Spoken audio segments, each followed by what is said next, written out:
How to replace front brakes, pads, and rotors on a Dodge Grand Caravan 2015. This vehicle has 70,000 kilometers on it. This is also a cautionary tale because one of the rotors was seized, and I'll be demonstrating how to remove a seized rotor as well.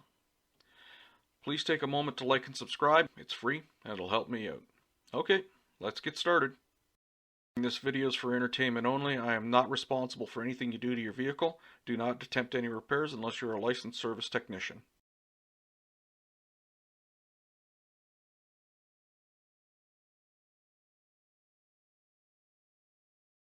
They just changed that one.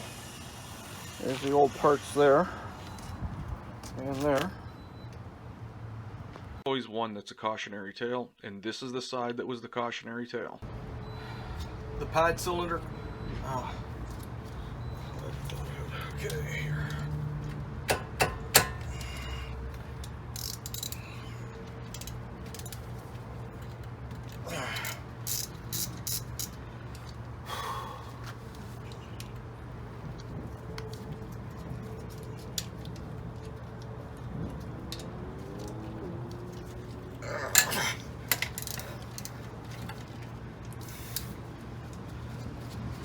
Hopefully you can see this from this angle. I'm using 13 mil screw, two 13 mil screws. Okay, that's going to release the brake pads. Sorry, the cylinder.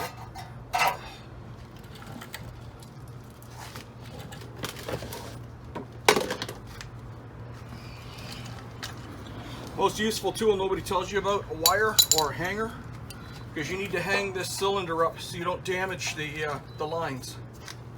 Just wrap it around your shock absorber, feed it through one of the bolt holes,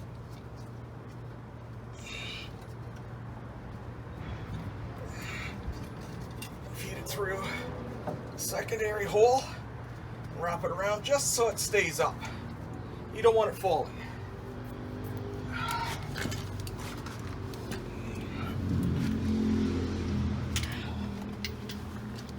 Now the next bolt is this retainer, and it's hard to get off, so I'm going to use the impact gun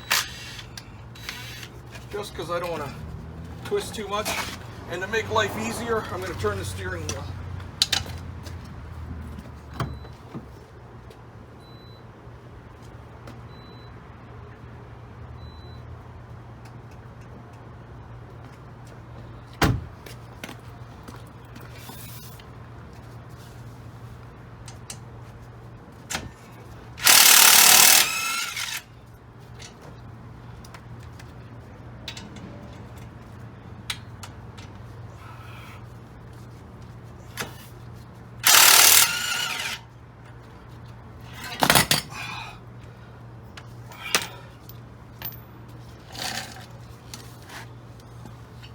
Now if we look at everything, the pads and the rotors are in great shape still. There's no reason to replace these. They have almost no wear, which is 70,000 K. But I'm getting a thunking in the brakes, and I don't like that, so I'm just going to replace them. Okie dokie. So we have the squealer here, and the squealer goes towards the bottom. Okay, so we can get rid of all of this stuff.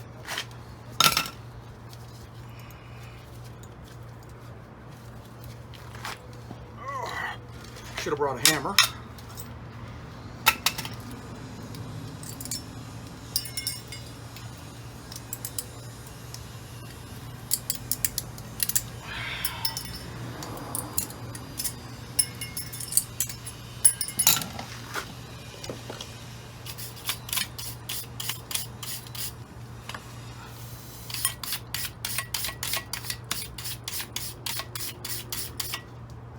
You have to get right up against this stuff, so you got to clean it up with a wire brush.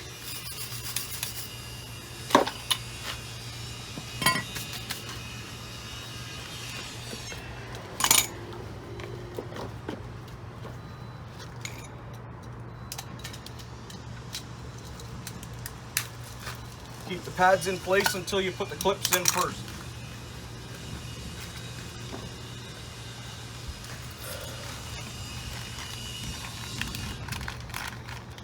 Don't get a set of pads that doesn't have clips, okay? Some places it'll give you a great deal, but then you gotta buy the clips separately. These guys go so that this retaining spring is on the outside, and this is also on the bottom. So this guy's gonna go here, and you just push it on. Push it on. It's got to be all the way in.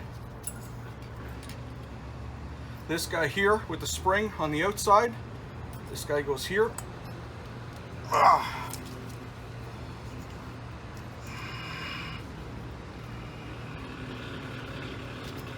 And they only fit one way, so I shouldn't say that. They fit both ways, but they only work properly in one direction.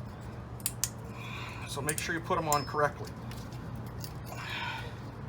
Don't get too abusive with them, but you can tap them a little bit, kind of get them in place. The tops are the most important, that they fit proper. The bottom ones will spring into action when you push down on the pad.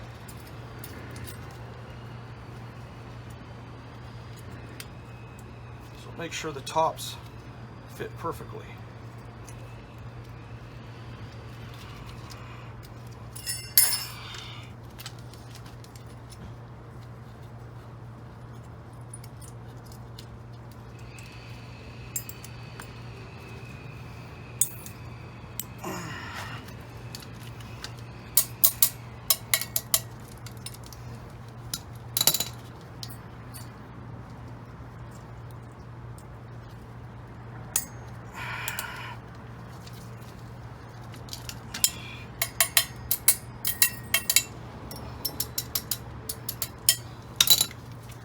Oh, just popped one out.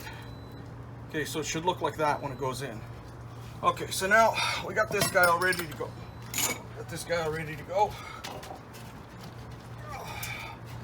Turn the steering wheel back to neutral.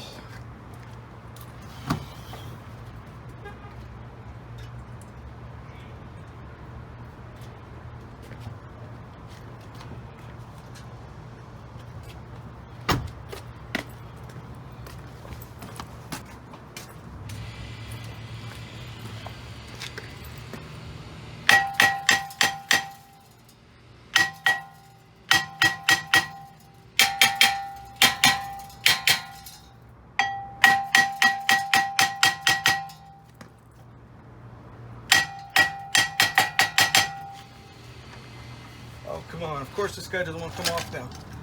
This is the time that I realized that I have a seized rotor.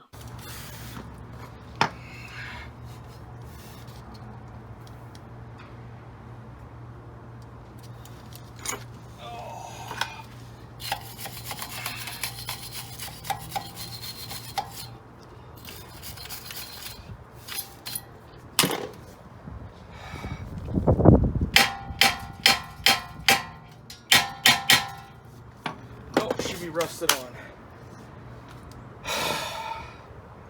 When she rains, she pours, I guess, eh? Oh well. First attempt was to use a puller. If I had one of those large hydraulic pullers, could have pulled that off, not a problem. But unfortunately, these are the only two that I have at home, and they didn't quite work out very well. Second option was to use a torch and sweat it off.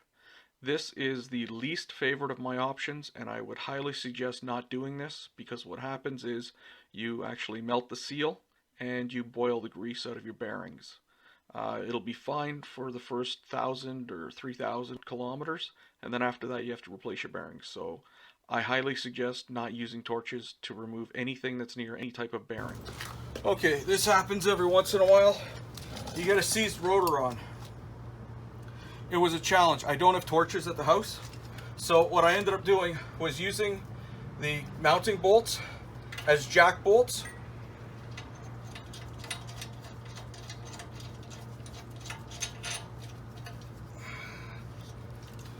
So basically what I did is I turned around, put the bolt in here, screwed this guy in. Since I'm replacing the rotors, and I really didn't damage the rotors, I screwed these in and used this as a reverse pusher on the inside, and then tap the outside with the 5-pound hammer to get that thing off. It was an ordeal. But, oh, I also use WD-40 too. Might have helped, may not have. Not 100% sure.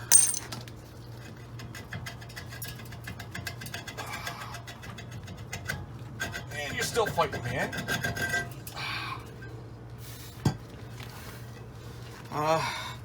Here's a pinch mark, and there's the other pinch mark. There's really no damage to this. The penetrating oil, I don't think it penetrated anything, but it might have. Still glad I used it. These rotors are still in good shape.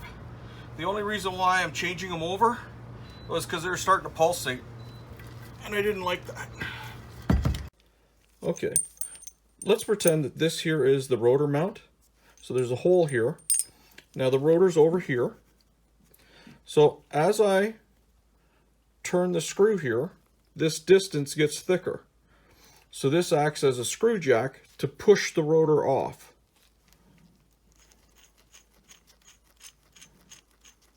Hopefully that's a better explanation. So basically I used a screw jack to pop the rotor off from the inside.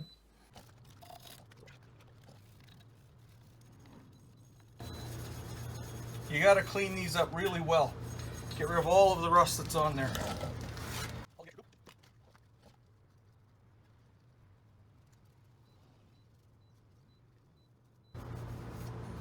They look like new now.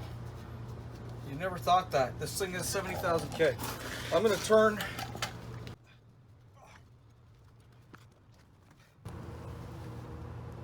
Make sure you clean it up real nice.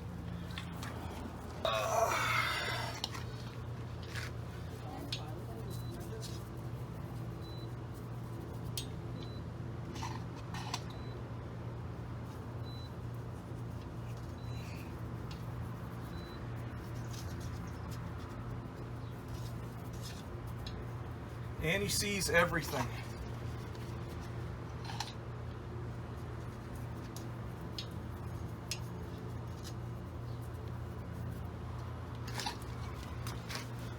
And then change your gloves out before you touch the rotors and the pads.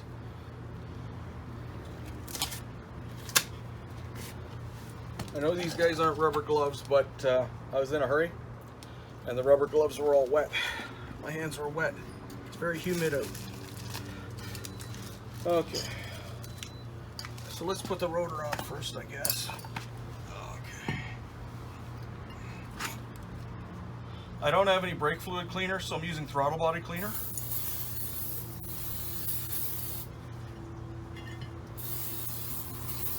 More dirt on the gloves than what there are on the unit.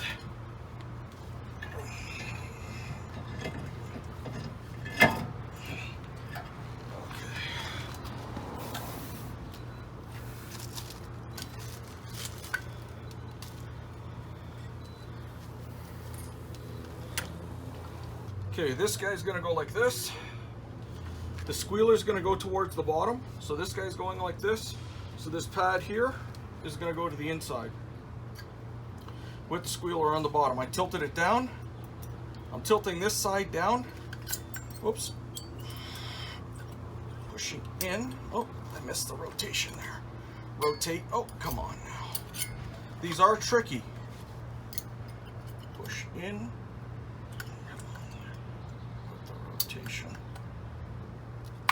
In. Oops.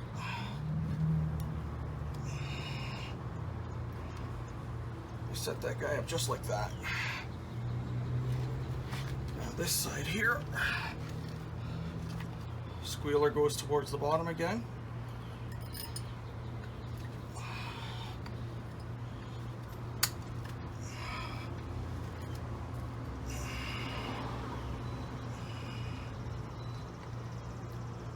Goes on like that, and then we put this guy here, top of here like this. But before I do, I grab a bolt,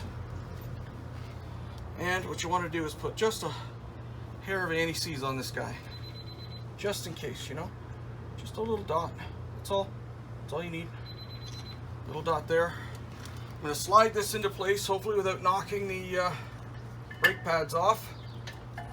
Put that bolt in. Try and line this this guy up here.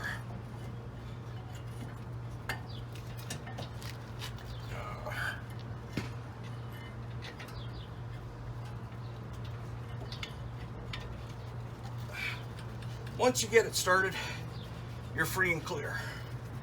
And you just push the pads up against, grab your other bolt, little dab there, come in from underneath here, jiggle this in and out till the thread starts.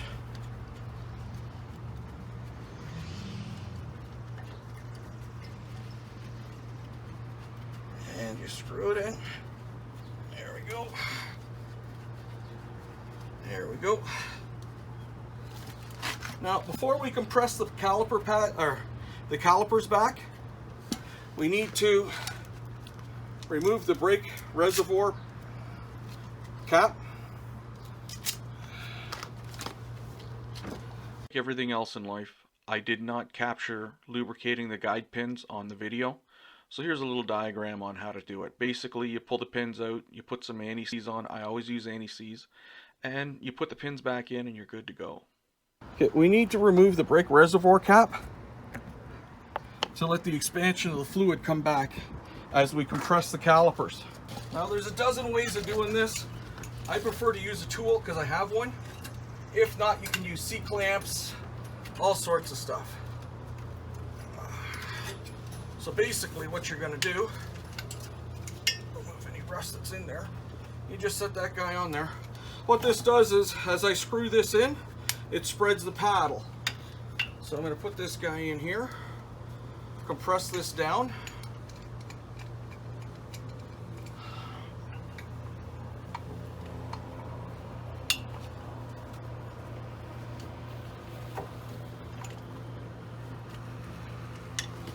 See if we can get a better shot.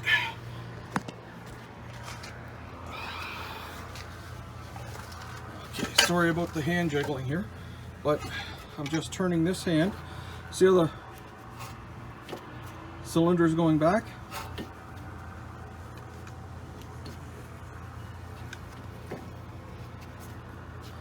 Put them all the way back, and if there's a lot of resistance, you may have to replace your caliper.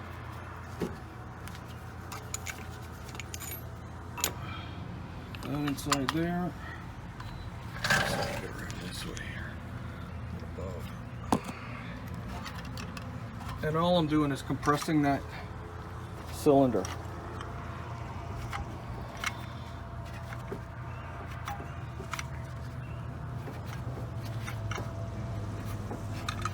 I'm basically there now.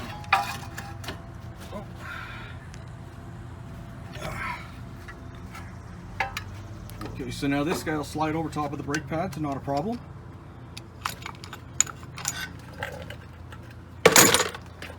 It is best if you keep a bucket for bolts. The reasoning behind that is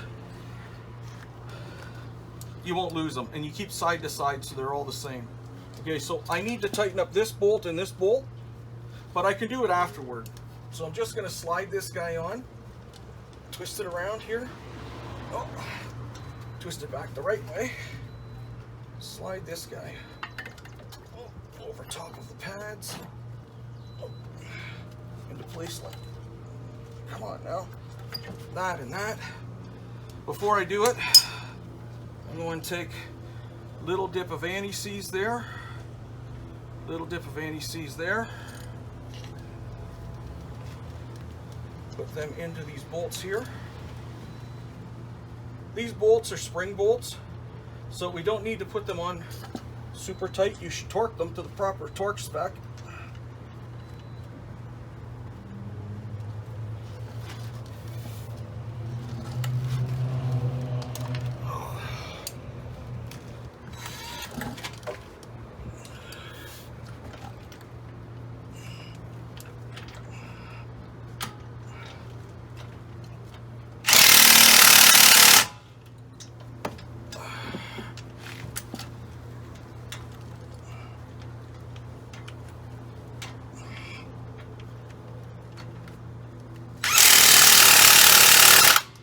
That makes the job a lot easier.